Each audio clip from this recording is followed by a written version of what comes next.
नमस्कार दोस्तों, स्वागत है आप सभी का आपके अपने YouTube चैनल द वंसु वॉइस में। दोस्तों, अगर आप भी अपनी लाइफ में कुछ नया सीखने की चाहत रखते हैं तो इस चैनल को अभी सब्सक्राइब करें। तो चलिए आज की प्रस्तुति शुरू करते हैं। शिवाय नमस्तुभयम। दोस्तों, आप सभी लोग जानते हैं कि 2 अगस्त 2024 के दिन यहां पर सावन महीने का शिवरात्रि पड़ रही है।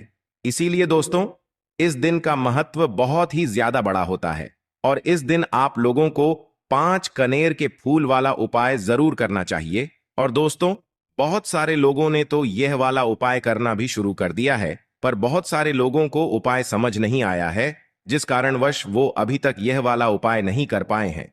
तो इस वीडियो में आप लोगों को हम 2 अगस्त जिस दिन सावन शिवरात्रि है, इस दिन आप लोगों को 5 कनेर के फूल वाला उपाय जरूर करना चाहिए, जो कि पंडित जी ने अपनी अभी की ही कथा में यहां पर बताया हुआ है। तो दोस्तों, इस उपाय को आपको कैसे करना है, कब करना है, कहां पर करना है और उपाय को करते समय आपको किन किन बातों का ध्यान रखना है, ये सारी जानकारी हम आपको इस वीडियो में देंगे। तो चलिए दोस्तों, उपाय को शुरू करते हैं। देखिए, यह दिन इतना खास होता है, इतना महत्वपूर्ण होता है। देखा गया है कभी कभी बड़े बड़े पूजा पाठ अनुष्ठान से जो मनोकामना पूर्ण नहीं होती है, वह शिवरात्रि के दिन एक छोटे से उपाय करने से ही आपकी मनोकामना पूर्ण हो जाती है। और बहुत सारे लोगों ने इस उपाय को किया भी है और उनको इस उपाय को करने का फल भी जरूर मिला है। अगर आप लोग भी इस उपाय को सावन शिवरात्रि के दिन करना चाहते हैं तो आप इस उपाय को पहले अच्छे से समझ लेना, सुन लेना, उसके बाद करना। आपको इस उपाय का फल जरूर मिलेगा और इस उपाय को करने से आपके घर में चाहे किसी भी प्रकार की दुख और समस्या क्यों ना चल रही हो, आपको उसका कारण भी नहीं पता है कि भाई यह समस्या किस कारण से चल रही है। उसका कुछ भी कारण हो सकता है, जैसे पितृदोष हो सकता है या किसी भी तरह का मंगल दोष भी हो सकता है, और भी बहुत तरह के दोष होते हैं, कुछ भी हो सकता है। पर आपको इस उपाय को करने के लिए अपने दोष को पता लगाने की भी जरूरत नहीं है। सावन शिवरात्रि के दिन इस 5 कनेर के फूल वाला उपाय को आप लोगों को कर लेना है। दोस्तों, अब हम समझते हैं इस वाले उपाय को हमें करना किस समय है। तो सबसे पहली बात दोस्तों, हम समझते हैं कि ये 5 कनेर के फूल वाला उपाय करना किसको है। तो देखिए, यहां पर सीधी सी बात है कि ये 5 कनेर के फूल वाला जो उपाय है, ये किस लिए किया जा रहा है। ये मनोकामना को पूर्ण करने के लिए किया जा रहा है, या आपके जीवन में जो दुख और परेशानियां हैं उनको दूर करने के लिए किया जा रहा है, या आपका कोई बड़ा काम है जो कि नहीं हो पा रहा है, आप उसके लिए इस उपाय को कर सकते हो। तो सीधी सी बात यह है कि आप अपनी किसी भी प्रकार की मनोकामना के लिए इस वाले उपाय को कर सकते हो। तो यह उपाय वह व्यक्ति कर सकता है जिस व्यक्ति को अपनी किसी भी प्रकार की मनोकामना भगवान शिव जी से पूर्ण करवानी हो। और अगर कोई भी माताएं बहनें जो हैं अपने घर की सुख और शांति के लिए, घर में धन समृद्धि को बढ़ाने के लिए वाला उपाय करना चाहती हैं, तो घर की जो बड़ी माताएं बहनें होंगी वह इस 5 कनेर के फूल वाले उपाय को विशेष रूप से करें। क्योंकि माताएं बहनें घर की लक्ष्मी होती हैं, और जब घर की लक्ष्मी कोई विशेष उपाय करती है तो उसका फल ही बहुत जल्दी मिल जाता है और बहुत बड़ा होकर मिलता है। अन्यथा इस उपाय को कोई भी व्यक्ति कर सकता है, चाहे वह बड़ा हो, चाहे वो छोटा हो, चाहे वह बच्चा हो। जिस व्यक्ति को ये 5 कनेर के फूल वाला उपाय समझ आ गया, वह व्यक्ति इस 5 कनेर के फूल वाले उपाय को शिवरात्रि के दिन जरूर करें, क्योंकि उसको इस उपाय को फल बहुत ही जल्दी मिल जाएगा। क्योंकि शिवरात्रि के दिन भगवान शिव जी बहुत आसानी से प्रसन्न हो जाते हैं। तो आइए अब हम समझते हैं कि इस 5 कनेर के फूल वाले उपाय को आपको करना कैसे है और इस उपाय को करने का जो समय है वो क्या है। तो देखिए, इस शिवरात्रि के दिन किए जाने वाले ये 5 कनेर के फूल वाला जो उपाय है, यह मुख्य रूप से सुबह के समय होगा। किस समय होगा? सुबह के समय होगा। आपको कोशिश यही करनी है कि सुबह के समय हम इस 5 कनेर के फूल वाला उपाय को कर लें। पर किसी कारणवश अगर आप सुबह इस उपाय को ना कर पाओ, आपको कहीं काम से जाना हो या किसी और काम की वजह से आप उपाय को ना कर पाओ, तो आपके पास फिर दूसरा मौका रहेगा, जो कि शाम के समय का रहेगा, प्रदोष काल का रहेगा। अब भाई, प्रदोष काल का समय भी एक बहुत ही लोगों के मन में प्रश्न बन जाता है कि भाई यह समय होता कब है, कितने बजे से लेकर कितने बजे यह समय होता है। ताकि हमें उपाय के लिए जो है करने का समय पता लग जाए। तो हम आपको बता दें, प्रदोष काल का जो एक समय होता है, शाम का समय वो होता है शाम के 6 बजे से लेकर शाम के 7 बजे के बीच का। इस समय के बीच में आप उपाय को करेंगे तो आपको उस उपाय का जरूर फल मिलेगा। तो शाम के 6 बजे से लेकर शाम के 7 बजे के बीच में आप लोग इस 5 कनेर की फूल वाले उपाय को कर सकते हो। तो भैया बहुत सारे लोग यहां पर यह प्रश्न भी जरूर करेंगे कि भाई हम तो नौकरी पे जाते हैं, हम अपनी ड्यूटी पे जाते हैं और आने में हमें देर हो जाती है, तो उस जगह पर हमें क्या करना चाहिए। तो देखिए, उन लोगों को भी टेंशन लेने की जरूरत नहीं है। अगर आप लोग इस उपाय को शाम के समय प्रदोष काल में कर रहे हैं और अगर आप आने में देरी भी हो जाती है, आपको आने में 7 बजे तक आप नहीं पहुंच पाते हो, तो भाई आप 7 या रात 8 बजे तक भी अगर उपाय को करोगे तो भी चल जाएगा। और अगर इससे भी थोड़ा देर हो जाती तो भी आप उपाय को कर सकते हो, क्योंकि शिवरात्रि का दिन है। यह दिन बहुत ही कम आता है पूरे साल भर में। इसलिए जब आपको मौका मिल जाए, जब आप इस उपाय को जरूर कर लेना। कोई भी उपाय हो, आप कभी भी कर सकते हो। शिवरात्रि के दिन बस कोशिश करना कि समय के थोड़ा मतलब अंतर्गत ही कर लो। पर किसी कारणवश अगर ना कर पाओ तो फिर आप थोड़ा देरी से भी कर सकते हो। आपको उपाय का फल जरूर मिलेगा, क्योंकि भगवान शिव विजन बहुत ज्यादा प्रसन्न होते हैं सभी भक्त गणों से जो उनको प्रसन्न करते हैं। तो अब हम यहां पर समझते हैं कि आपको उपाय कैसे करना है। सबसे पहली चीज दोस्तों, ये जो उपाय है ये 5 कनेर के फूल वाला उपाय है। तो सीधी सी बात है, इस उपाय में हमें 5 कनेर के फूल तो लेने ही लेने पड़ेंगे। अब यहां पर एक सबसे बड़ी गलती होती है जो कि आप उपाय में करते हो और आपको पता भी नहीं लगता है, जो कि हम आपको बताते हैं। देखिए, जो आप 5 कनेर के फूल लेकर आओगे, सबसे पहले तो कनेर का फूल आप लोगों को पता होगा कि कैसा होता है। हम आपको जब भी बता देते हैं, कनेर के फूल वो होते हैं जो कि पीले कलर के होते हैं, लंबे लंबे से होते हैं। आप लोगों ने देखे भी होंगे, आप लोगों ने जो थंबनेल में फूल देखा हुआ था वही कनेर का फूल होता है। तो आप लोगों को वैसे ही 5 कनेर के फूल लेकर आने हैं। ये कनेर के फूल आप लोगों को बहुत आसानी से मिल जाते हैं। बस आपको इसका पेड़ ढूंढना होता है और बहुत सारे फूल उसमें लगे हुए होते हैं, कुछ भी कमी नहीं होती है। बस दोस्तों, आपको यहां पर ध्यान इस बात का रखना है कि अगर ये 5 कनेर के फूल जो है, मतलब कनेर के फूल का पेड़ जो है कहीं बाहर लगा हुआ है, वो किसी के अंडर में नहीं लगा हुआ है, किसी का वो पेड़ नहीं है, तो आप बिना पूछे जो है वह कनेर के फूल तोड़कर ला सकते हो। पर अगर कोई सा कनेर का पेड़ किसी के घर के अंदर लगा हुआ है और आपको वह कनेर के फूल उसके घर के अंदर से चाहिए, तो भाई उससे पहले पूछना कि भाई हम जो है आपके पेड़ में से 5 कनेर के फूल ले लें या कनेर के फूल ले लें। भाई पहले उससे पूछना, क्योंकि ये वाले जो 5 कनेर के फूल आप लोग ले रहे हो, ये उपाय के लिए ले रहे हो। और भगवान शिव जी को उपाय जब हम करते हैं तो भाई पूर्ण रूप से जो है हम पूरे विधि विधान से करते हैं। तो इसलिए अगर आप किसी के घर में के अंदर जो पेड़ लगा हुआ है कनेर का, उस पेड़ से अगर ये फूल ले रहे हो, तो भाई पहले उस घर के मुखिया से पूछ लेना कि हम आपके पेड़ से कनेर के फूल ले लें। अगर वो हाँ कह देता है तो भाई उसके बाद आप उसके पेड़ से 5 कनेर के फूल ले लेना। अगर कोई कनेर का पेड़ जो है ऐसे ही बाहर लगा हुआ है, खुले में लगा हुआ है, उस पर किसी का भी कब्जा नहीं है, तो वो आप जो है बिना पूछे भी उस पेड़ में से तोड़ सकते हो। पर किसी के घर के अंदर लगा हुआ है तो उससे सकर ही 5 कनेर के फूल उसके पेड़ में से लेना। अब आपके पास 5 कनेर के फूल भी आ चुके हैं। अब दोस्तों, कनेर के फूल के साथ में क्या हमें सीधा उपाय करना है या कुछ सामग्री भी लेकर जाना है? तो देखो, कोई भी उपाय जब हम करते हैं तो सीधा हम उपाय जाकर नहीं करते हैं, उससे पहले हम भगवान शिव जी की पूजन अर्चना भी करते हैं।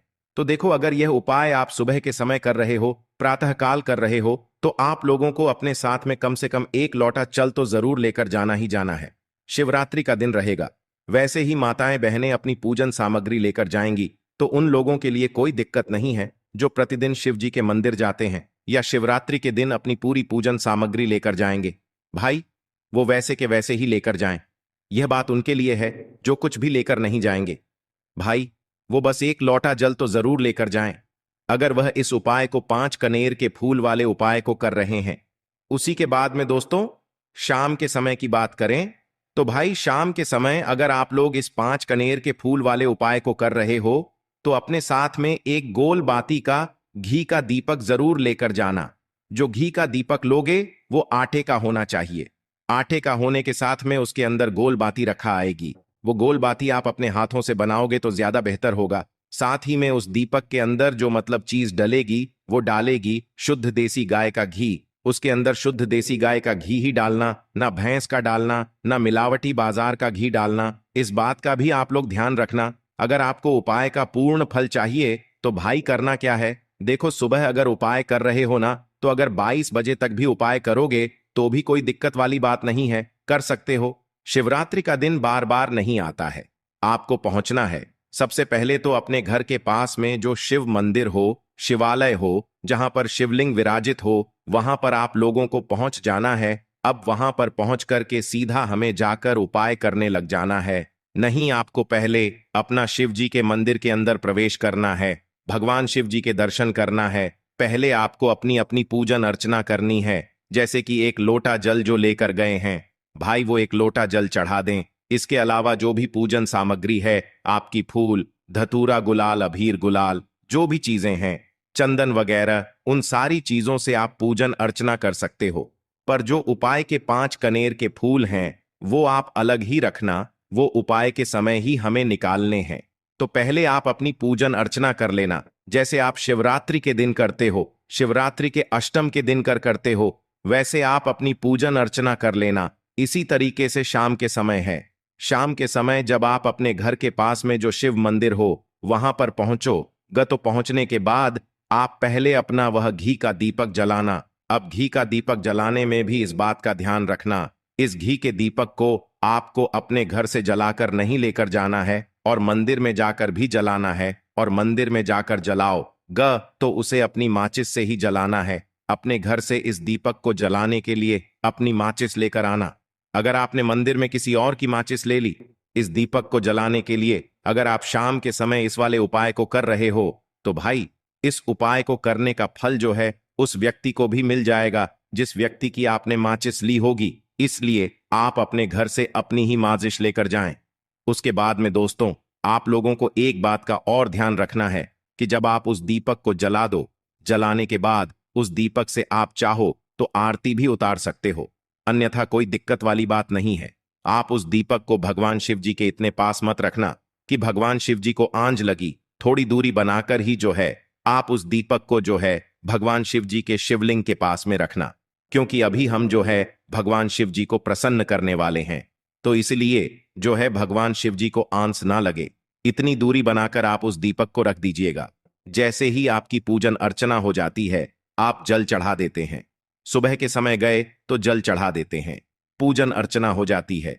फिर आप उसके बाद में भगवान शिव जी की शिवलिंग के पास में कहीं पर भी बैठ जाइए, सामने बैठ जाइए या आसपास बैठ जाइए। उसी तरीके से शाम के समय है, दीपक जैसे ही लग जाए तो भाई आप अपना उपाय को यहां पर कर सकते हैं। और उपाय को करने से पहले आप अपने वह 5 कनेर के फूल निकाल लीजिए, क्योंकि अब हम यहां पर उपाय को करने वाले हैं। उपाय को करने के लिए आप शिवलिंग के सामने भी बैठ सकते हैं, आसपास भी बैठ सकते हैं, कोई दिक्कत वाली बात नहीं है। अब हमारे पास 5 कनेर के फूल हैं, तो सीधी सी बात है कि इन 5 कनेर के फूलों को हमें 5 अलग अलग जगहों पर यहां पर चढ़ाने हैं।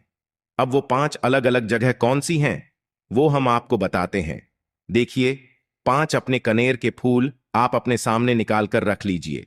अब 5 कनेर के फूल में से सबसे पहला वाला कनेर का फूल आप लोग उठाइए और पहले वाले कनेर के फूल आपको कहां पर चढ़ाना है वो आपको चढ़ाना है भगवान शिव जी की शिवलिंग के ऊपर। जो गणेश जी वाला स्थान होता है वहां पर, अब भगवान शिव जी के शिवलिंग के ऊपर गणेश जी वाला स्थान कहां पर होता है? भगवान शिव जी की शिवलिंग होती है, शिवलिंग की जलाधारी होती है। जलाधारी का जो राइट हैंड साइड होगा, मतलब शिवलिंग की तरफ से खड़े होकर देखना कि भगवान शिव जी का सीधा हाथ कौन सा है, राइट हैंड साइड कौन सा है। उस राइट हैंड साइड पर आपको ये पहले नंबर का कनेर का फूल समर्पित करना है। और जो फूल का खिला हुआ भाग होगा ना, वो शिवलिंग की तरफ करके ही आप लोग जो है इस पहले नंबर के फूल को भगवान गणेश जी वाले स्थान पर समर्पित करना, जलाधारी के राइट हैंड साइड पर। अब दोस्तों, निकाल लेना अपना दूसरे नंबर का कनेर का फूल। अब दूसरे नंबर के कनेर के फूल को आपको कहां पर समर्पित करना है, या आपको समर्पित करना है भगवान कार्तिकेय जी वाले स्थान पर। अब गणेश जी वाला स्थान राइट हैंड साइड पर होता है, तो कार्तिकेय जी वाला स्थान लेफ्ट हैंड साइड पे होता है, जलाधारी के ऊपर है। तो जलाधारी के ऊपर जो लेफ्ट हैंड साइड का जो हिस्सा है वहां पर कार्तिकी जी के स्थान है। तो इस दूसरे नंबर के फूल को आप वहां पर समर्पित कर देना और भगवान से प्रार्थना कर लेना, और फूल का खिला हुआ भाग शिवलिंग की तरफ ही होना चाहिए। अब बात आती है तीसरे कनेर के फूल की। तो तीसरे कनेर के फूल को भी आपको लेना है, और इस तीसरे कनेर के फूल को आपको माता अशोक चंद्र जी वाले स्थान पर समर्पित करना है। अब ये माता अशोक चंद्र जी का स्थान कहां पर होता है दोस्तों? ये जो स्थान होता है ये जलाधारी के बिल्कुल बीचों बीच में होता है। आपने पहला फूल भगवान गणेश जी वाले स्थान पर चढ़ाया, दूसरा फूल कार्तिकी जी वाले स्थान पर चढ़ाया। अब ये तीसरा फूल जो है इन दोनों फूलों के बीचों बीच चढ़ेगा, मतलब जहां पर माता अशोक सुंदर जी का स्थान होता है, खिला हुआ भाग शिवलिंग की तरफ करके ही जो है इस तीसरे नंबर के फूल को आप समर्पित कर देना माता असक चंदी वाले स्थान पर। अब बात आती है चौथे नंबर के फूल की। तो दोस्तों जो चौथे नंबर का फूल होगा ये आप लोगों को कहां पर समर्पित करना है? ये आप लोगों को समर्पित करना है भगवान शिव जी की शिवलिंग के ऊपर जो एक पात्र टंगा हुआ होता है जिससे बूंद बूंद करके जल टपकता है, जिसके अंदर शिव जी की 5 बेटियों का स्थान होता है, जया विष हरा शामली बारी दौतली। और देव उस पात्र के अंदर जो है आप लोगों को क्या करना है, ये चौथे नंबर के फूल को समर्पित करना है।